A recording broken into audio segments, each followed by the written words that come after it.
Hi, welcome back to Maxim's Inside Track. I hope you've had a good fortnight. Australia and New Zealand still coming under some COVID pressure with the Victorians in full lockdown mode, basically a stage 4, which is extremely challenging for them down there, and then that filters back up the east coast. Queensland still open and trading up here. Our borders are closed, unfortunately, so you can't come up and enjoy our warmer weather. And we have seen, I think it's 79 cases now in New Zealand, which is disappointing to see. As to whether that's reflective of demand of China, of New Zealand product or not, I'm not sure. That GDT platform, all categories softened a little bit, bar skim milk powder, so who knows how much to read into that. We have seen our European friends come in and just concluding their summer holidays, and the Americans in the Northern Hemisphere.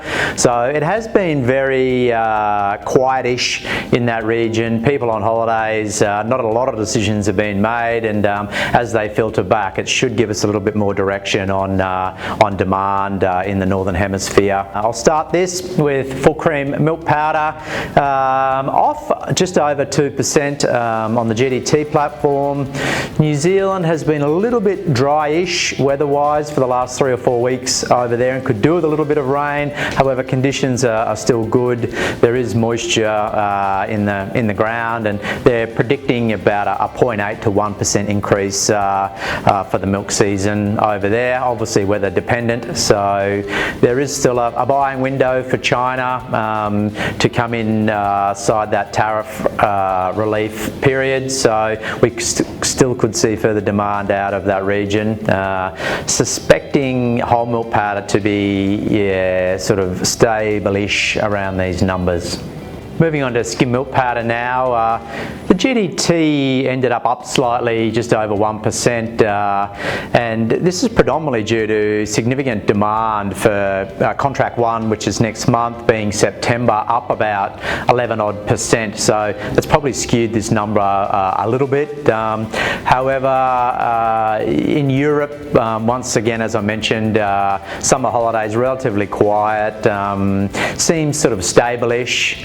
So yeah, skim milk powder sort of trending sideways for the moment. A lot of it will depend on sort of macroeconomic numbers. A lot of countries coming under pressure. There is liquidity issues with some countries. Actually getting debtor insurance on customers is also challenging. So yeah, quite balanced skim at this stage. There is inventories in storage in the EU. As to when these will be released or not, not so sure, but yeah, sort of sideways-ish for skim milk powder.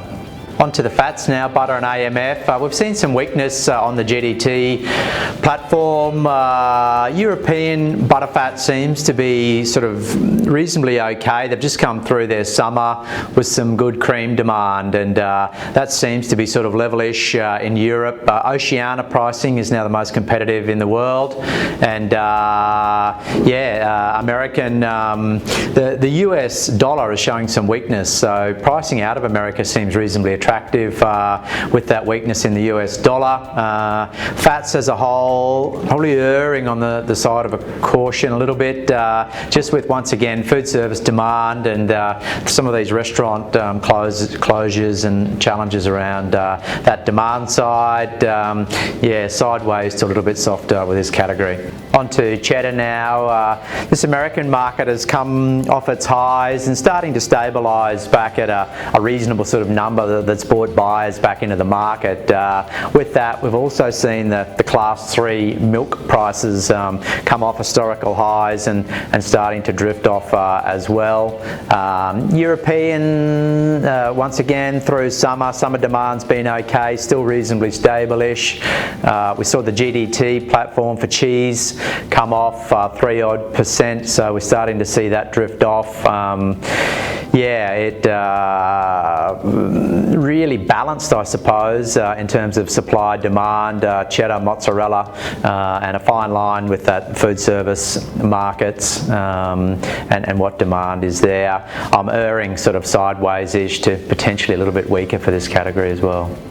On to whey and lactose now. We've seen lactose prices just soften a little bit off quite high numbers, and whey powder also softening a little bit, just based on feed demand softening a little bit, and in particular into China.